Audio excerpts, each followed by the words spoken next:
I didn't do that very well in London, I have to say, and I'm doing it so much better here.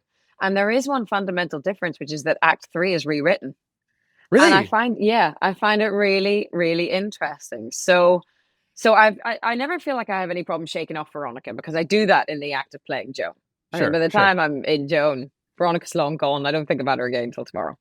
But there was the version that we had in London was a very different Joan. And also the ending itself was left much there was less the best way I could find to describe it is there was less of an exhale at the end. There is something about how the women come together at the end of Act 3. Not that everything is resolved or, that everybody's happy and it's all fine.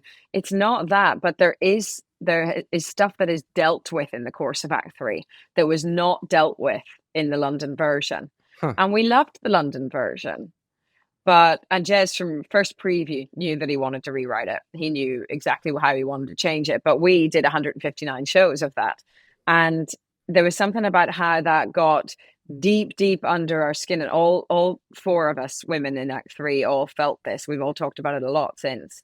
There was something about the way it got deep, deep under the skin, and there was no release of it on the stage. That meant that we did carry it in a much more heavy way Hmm. through our everyday lives. And we all found that we had no energy to do anything outside of the play. It was really a case of just like try and stay as still and as calm and regulated as possible in your house until you had to leave for the theater and then somehow kind of get back into that again.